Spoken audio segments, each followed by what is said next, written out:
माता की। चौक में जाइए, विकास के कार्य हो रहे हैं, दिखाई देता विकास कुछ हो रहा है। नहीं तो महाराजगंज से चौक पहुंचने में मुझे 1 घंटा लगता था, 1 घंटा। आज आप जाएंगे यहां से 10 मिनट में, महाराजगंज मुख्यालय से 10 मिनट में आप चौक पहुंच जाएंगे। आप सोचिए 1 घंटे में, और वह भी जब गाड़ी के टायर सुरक्षित रहे तब। इससे पहले तो ये होता था ना, सपा की सरकार में, बसपा की सरकार में, कांग्रेस की सरकार के समय तो हाथी से जाना पड़ता था, क्योंकि गाड़ी जा ही नहीं सकती थी, सड़क पे 2-2 फुट गड्ढे रहते थे। लेकिन आज महाराजगंज से 10 मिनट में चौक, और चौक अब ऐसे लगता ही नहीं कि ये चौक जो है कोई गांव हो, आज लगता है कि जैसे यह भी एक जिला मुख्यालय जैसा ही अच्छा भव्य नगर के रूप में आज चौक बन गया है, बन रहा है। प्रतावल नई नगर पंचायत बनी है, कितनी अच्छी संभावना वहां पर है, 4 लेन के साथ जुड़ रहा है पूरा, और इसलिए नगर पंचायत में चेयरमैन भाजपा का बने। घुगली, ढेर सारी संभावनाएं घुगली में है। एक लंबे समय तक मुझे सांसद के रूप में घुगली के कार्य को देखने का अवसर प्राप्त हुआ था। उस समय पैसा नहीं था, लेकिन विकास किया जा सकता था। उस समय विकास की प्रक्रिया को जोड़ने का प्रयास हुआ था, लेकिन सरकारें सहयोग नहीं करती थी। आज तो सरकार कह रही है हम सहयोग देने को तैयार हैं, बोर्ड बनाइए अच्छा, और फुल मेजॉरिटी का बोर्ड बना करके मकान गरीबों को मिले, हर घर में शौचालय मिले, सिटी सर्विलांस सिस्टम बने, लोगों को जाति प्रमाण पत्र, आय प्रमाण पत्र के लिए इधर उधर भटकना ना पड़े। ऑनलाइन नगर निगम, नगर पंचायत, नगर पालिका के अंदर ये सारी सुविधाएं उन्हें उपलब्ध हो जाए। कंप्यूटर में फीड किया, अपना सर्टिफिकेट निकाल लिया। अब ये मैं आ रहा था, एक सज्जन मुझे बोले थे, कहा हमें जाति प्रमाण पत्र नहीं मिल रहा है। अब भी जाति प्रमाण पत्र के लिए हमें भटकना पड़े?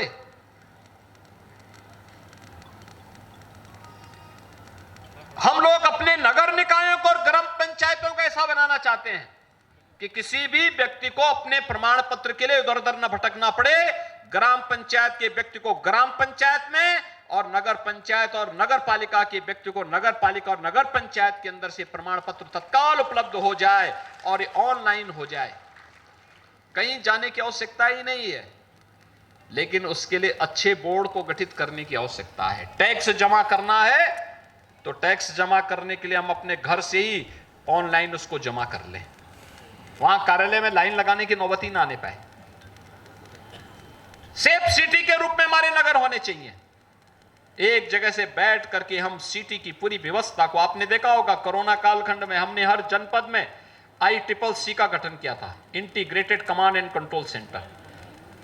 एक एक व्यक्ति के घर की मॉनिटरिंग हो रही थी, वहां दवा पहुंची कि नहीं पहुंची, वहां पे टीम जा करके हालचाल ली कि नहीं ली, राशन पहुंचा कि नहीं पहुंचा, सफाई हो रही है कि नहीं हो रही है। ये सभी हर नगर निकाय के अंदर हो सकता है, लेकिन उसके लिए उस प्रकार का बोर्ड गठित हो। एक गरीब के लिए, मकान के लिए अब नगर निकाय हो गए हैं, तो नगर निकाय में प्रधानमंत्री आवास योजना की शर्तें बहुत आसान है। 3 लाख की वार्षिक आय से जुड़ा हुआ कोई भी व्यक्ति हो, उससे कम की आय के हर व्यक्ति को प्रधानमंत्री आवास योजना के लिए, अगर उसके पास जमीन है, पुराना मकान, जर्जर मकान है, तो उसको 2.5 लाख रुपए प्रधानमंत्री आवास योजना में दिए जा सकते हैं। आप सोचिए ना, अकेले यहां पे महाराजगंज में अब तक हम लोग 23,000 से अधिक गरीबों को एक आवास उपलब्ध करवा चुके हैं। उत्तर प्रदेश में 54 लाख गरीबों को हमने प्रधानमंत्री आवास योजना में एक आवास उपलब्ध करवाया है। और इसलिए भाइयों बहनों, आज मैं आपके पास कहने के लिए आया हूं, हमारे नगर हों स्वच्छ और सुंदर, हमारे नगर हों सुरक्षित। आप देखते होंगे पहले क्या होता था, माफिया सीना तान करके चलता था, व्यापारी झुक करके, नौजवान पहचान छुपाने के लिए मोहताज था। आज हमने ठीक उसका उल्टा कर दिया है। आज व्यापारी सीना तान करके चलता है और अपराधी सिर झुका करके गले में तख्ती लटका करके जान की भीख मांगता हुआ घूमे घूमे फिरता है। भाइयों बहनों, ये परिवर्तन है। सरकार बदलने पर कैसे परिवर्तन हो जाता है, ये परिवर्तन इसी का परिणाम है। जो युवा पहचान छुपाने के लिए मोहताज था, आज वह युवा गर्व के साथ कह सकता है कि मैं भी महाराजगंज का नागरिक हूं, मैं उत्तर प्रदेश का नागरिक हूं। अब उत्तर प्रदेश के नौजवानों को अपनी पहचान छुपाने की आवश्यकता नहीं है। अभी 9 अप्रैल को ही मैं यहां आया था। विभिन्न परियोजनाओं के लोकार्पण और शिलान्यास के कार्यक्रम के साथ आपसे संवाद बनाने का अवसर प्राप्त हुआ और संजोग देखे कि उसी दिन शाम को आचार संहिता लागू हो गई, चुनाव की घोषणा हो गई। चुनाव के बाद भारतीय जनता पार्टी ने अपने प्रत्याशी उतारे हैं। नगर निकाय चुनाव का महत्व क्या है, ये जनता के बीच में बताने की आवश्यकता है। डबल इंजन की सरकार पहले से कार्य कर रही है। प्रधानमंत्री मोदी जी के नेतृत्व में आज भारत की दुनिया के अंदर साख बढ़ी है, सम्मान बढ़ा है। कहीं भी दुनिया के अंदर कोई संकट आता है, लोग आशा भरी निगाहों से भारत की तरफ देखते हैं। और वही नहीं, अभी सूडान में फंसे हुए लोगों को ऑपरेशन कावेरी के माध्यम से कैसे सुरक्षित निकाला गया। महाराजगंज के भी कुछ लोग फंसे हुए थे, वे लोग सुरक्षित घर में वापस आ गए हैं।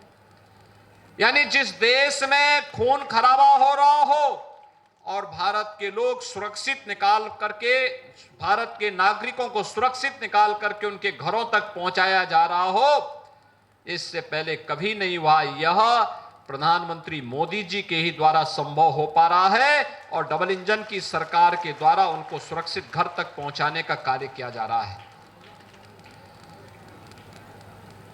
इंसेफ्लाइटिस से यहां मौतें होती थी, कोई पूछता नहीं था। 40 वर्ष में 50,000 मौतें हुई। न कांग्रेस ने, न सपा ने, न बसपा ने कभी ध्यान नहीं दिया। इस दौरान सबकी सरकारें रही, जनता जनार्दन का आशीर्वाद प्राप्त हुआ, प्रधानमंत्री मोदी जी का नेतृत्व मिला और डबल इंजन की भारतीय जनता पार्टी सरकार ने इंसेफ्लाइटिस को हमेशा के लिए समाप्त कर दिया है। अब कोई मासूम बच्चा इस मस्तिष्क ज्वर की चपेट में आकर के समय काल कलवित नहीं होगा।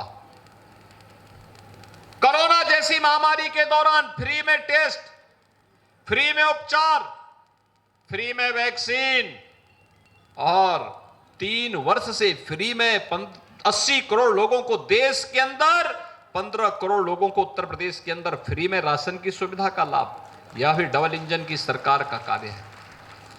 किसानों की आमदनी को दुगना किया गया। जो किसान सिर झुका के चलता था, आज सीना तान करके चल रहा है, क्योंकि प्रधानमंत्री किसान सम्मान निधि प्रधानमंत्री मोदी जी ने हर अन्नदाता किसान को उपलब्ध करवाया है। भाइयों बहनों, एक और किसान का सम्मान, युवा को सम्मान, महिला को सुरक्षा, व्यापारी को सुरक्षा और विकास के बड़े बड़े कार्य, कहीं हाईवे, कहीं रेलवे, कहीं एयरपोर्ट, कहीं आईआईटी और आईआईएम का निर्माण, कहीं मेडिकल कॉलेज और एम्स का निर्माण, ये समय से पूरा करते हुए आगे बढ़ा जा रहा है। लेकिन दिल्ली और प्रदेश से राजधानी लखनऊ से आने वाला पैसा जमीन पर लग सके और दिख सके, इसके लिए नगर निकायों में भी डबल इंजन की सरकार को सपोर्ट करने वाला एक नया इंजन चाहिए और उस नए इंजन के लिए भाजपा के प्रत्याशियों का समर्थन मांगने के लिए मैं आपके पास आया हूं। भाइयों बहनों, पैसा हम भेजेंगे लेकिन अच्छा बोर्ड नहीं बनेगा, बंदर बांट हो जाएगा पैसे का सब। ऐसे ही बंदर बांट होगा जैसे सपा बसपा कांग्रेस का फेल्ड इंजन विकास के पूरे पैसे में डकैती डाल देता था। आज तो डबल इंजन की सरकार है तो पैसा भी मिल रहा है, महाराजगंज में लाखों लोगों को आवास मिला है, गरीबों को लाखों लोगों को पेंशन की सुविधा का लाभ मिल रहा है, लाखों लोगों को शौचालय उपलब्ध करवाए गए, लाखों किसानों को प्रधानमंत्री किसान सम्मान निधि का लाभ दिया जा रहा है, हर घर को शुद्ध पेयजल की योजना से हर घर नल की योजना के साथ जोड़ा जा रहा है। और इसीलिए आज मैं आपके पास आया हूं कहने के लिए, जब विकास की योजना में कोई भेदभाव नहीं, हमने प्रदेश में पिछले 6 वर्ष में 54 लाख गरीबों को एक एक आवास दिया है। 2,61,00,000 गरीबों के घर में शौचालय बनाए, 10 करोड़ गरीबों को 5 लाख रुपए की आयुष्मान भारत की योजना से स्वास्थ्य बीमा का कवर दिया गया है। 15 करोड़ गरीबों को फ्री में राशन की सुविधा का लाभ भी दिया जा रहा है। भाइयों बहनों, इसमें किसी की जाति नहीं देखी गई, किसी का मत और मजहब नहीं देखा गया, विकास सबका, लेकिन भेदभाव किसी के साथ नहीं, तुष्टीकरण भी किसी के साथ नहीं। सपा बसपा और कांग्रेस के लोग तुष्टीकरण करते थे, हमने तुष्टीकरण नहीं किया, हमने सशक्तिकरण किया। सपा बसपा कांग्रेस के लोग अपने समय में युवाओं के हाथों में तमंचे पकड़वाते थे, हमने तमंचा नहीं, हमने युवा के हाथ में टैबलेट दिया है। टैबलेट 2 करोड़ युवाओं को हम टैबलेट उपलब्ध करवा रहे हैं। यह टैबलेट हमारे युवा के टैलेंट को आगे बढ़ाने का, उसे टेक्नोलॉजी और ट्रेनिंग के साथ जोड़ने का एक सशक्त माध्यम बन रहा है। सपा बसपा के लोग, सपा बसपा और कांग्रेस के समय में व्यापारियों से रंगदारी वसूली होती थी, हमने रंगदारी नहीं, हमने तो प्रधानमंत्री स्वनिधि योजना के साथ स्ट्रीट वेंडर को, ठेला खोमचा रेड़ी लगाने वाले हर व्यापारी को पीएम स्वनिधि योजना के साथ जोड़ने का कार्य किया है। सपा बसपा की सरकार के समय, कांग्रेस की सरकार के समय नगर कूड़े के ढेर होते थे। आज अमृत मिशन और स्मार्ट सिटी मिशन के अंतर्गत, पंडित दीनदयाल उपाध्याय नगरीय योजना के अंतर्गत आज हमारे सिटी स्वच्छ और सुंदर दिख रहे हैं। उनकी सरकार के समय हमारे नगरों में शोधों का आतंक होता था, बहन बेटियों की इज्जत खतरे में रहती थी। आज हमारे शहर सुरक्षित हैं, सेफ सिटी के रूप में हम आगे बढ़ रहे हैं। और इसलिए भाइयों बहनों, आज मैं आपसे कहने के लिए आया हूं, महाराजगंज जनपद के अंदर ही अगर मैं देखूं तो महाराजगंज जनपद के अंदर बहुत शीघ्र आपको मेडिकल कॉलेज की सुविधा भी प्राप्त होने वाली है। प्रधानमंत्री आवास योजना में केवल नगरीय क्षेत्र में 23,700 से अधिक गरीबों को एक एक आवास मिल गया। प्रधानमंत्री स्वनिधि योजना में 4,700 से अधिक ठेला खोमचा और छोटे व्यापारियों को ब्याज मुक्त ऋण मिला है। निराश्रित महिला पेंशन 39,240, दिव्यांगजन पेंशन 15,133, वृद्धावस्था पेंशन 1,16,765। इन सभी लोगों को 12,000 रुपए सालाना पेंशन की सुविधा का लाभ डबल इंजन की सरकार दे रही है। और भाइयों बहनों, आयुष्मान भारत योजना में 9,65,974 गोल्डन कार्ड भी आपके महाराजगंज में उपलब्ध कराए गए हैं, जिन्हें 5 लाख रुपए की स्वास्थ्य बीमा का कवर मिल रहा है। 4 नगर पंचायतें परतावल, पनियरा, चौक और ब्रिजमनगंज का सृजन हुआ है और नगर पालिका परिषद महाराजगंज और आनंद नगर की सीमा का विस्तार भी ये राज्य सरकार ने किया है। भाइयों बहनों, महाराजगंज में अमृत मिशन के अंतर्गत स्टेट सेक्टर से यहां पैसा स्वीकृत किया गया है और साथ साथ दीनदयाल उपाध्याय आदर्श नगर योजना के अंतर्गत 5 नगर निकायों को भी चयन किया गया है। भाइयों बहनों, विकास की योजना का लाभ बिना भेदभाव के हर एक व्यक्ति तक पहुंचाने का काम हो रहा है। पैसा डबल इंजन की सरकार ही देगी, कोई निर्दल या कोई अन्य दल का जीत के करेगा क्या, जब उसको कुछ कर ही नहीं पाना है। ये विकास का पैसा जमीन पर तब लगेगा जब बोर्ड फुल मेजॉरिटी का हो, राज्य सरकार के द्वारा समय पे पैसा वहां पर आए और उस पैसे को समय पे जनता जनार्दन तक पहुंचाने का काम हो।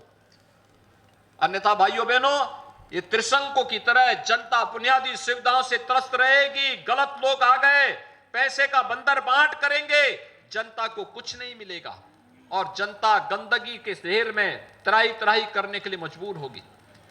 उस प्रकार की कोई गलती नहीं करने की आवश्यकता है और इसीलिए आज मैं आपके पास आया हूं आपसे कहने के लिए। यहां पर पहले ही सिसवा में चुनाव हो चुके हैं। हमारे सिसवा के विधायक होंगे यहां प्रेम सागर पटेल, वो हमेशा आगे चलते हैं। उनके यहां पहले ही हो गया, तो अच्छा हुआ कि उन्होंने विधानसभा चुनाव पहले नहीं कराया, लेकिन उनके यहां सिसवा में पहले वहां की नगर निकाय का चुनाव हो चुका है। लेकिन अब महाराजगंज जिला मुख्यालय की नगर पालिका है और नौतनवा में भी नगर पालिका है, बॉर्डर क्षेत्र से जुड़ा हुआ है। 2 नगर पालिकाएं हैं, निसलौल, सोनौली, सोनौली एकदम बॉर्डर से जुड़ा हुआ, घुगली, फरेंदा, बृजमानगंज, चौक, परतावल, पनियरा, ये नगर पंचायतें हैं। ये नगर पंचायत हम लोगों ने 4 नई इसलिए भी गठित की जिससे लोगों का नगरीय जीवन के साथ संबंध बने और नगरीय जीवन की सुविधाएं लोगों को मिले। ये सुविधाएं देने के लिए किया गया है, इसलिए अच्छा बोर्ड बनाने की आवश्यकता है जिनका विकास में रुचि हो। एक सकारात्मक सहयोग के साथ प्रशासन और शासन के साथ तालमेल बिठा करके जो विकास की प्रक्रिया के साथ जुड़ सके। आज आप देखते होंगे और इसलिए भाइयों बहनों मैं आपके पास आया हूं। मैं अपने सभी प्रत्याशियों को यहां पर बुला रहा हूं, आप इनको एक बार देखेंगे और 4 मई को चुनाव होना है। 4 मई को चुनाव के दिन अपने अपने बूथ को संभाल करके, गर्मी रहेगी तो समय पे वोटिंग करा देना, ये तैयारी करना। इसमें श्रीमती उर्मिला देवी नगर पालिका परिषद महाराजगंज, श्री उमेश जायसवाल नगर पालिका परिषद नौतनवा, श्री दुर्गा प्रसाद अग्रहरी नगर पंचायत निसलौल, श्री अखिलेश त्रिपाठी नगर पंचायत घुगली, श्रीमती विजय लक्ष्मी जायसवाल नगर पंचायत फरेंदा, श्री राकेश जायसवाल नगर पंचायत बृजमनगंज, श्रीमती ममता कन्नौजिया नगर पंचायत चौक, श्रीमती शुभ लक्ष्मी सिंह नगर पंचायत परतावल, उमेश चंद जायसवाल नगर पंचायत पनियरा। ये सभी प्रत्याशी हैं, देख लिया, इनको चुनाव जिता करके भेजेंगे। पूरे बोर्ड के साथ इनके पार्षद भी जीतने चाहिए साथ में। तैयार हैं सभी लोग? दोनों हाथ ला करके समर्थन के साथ मुझे बताएंगे। दोनों हाथ ला करके, दोनों हाथ ला करके, जहां तक मेरी आवाज जा रही है। संकल्प माता की, भारत माता की।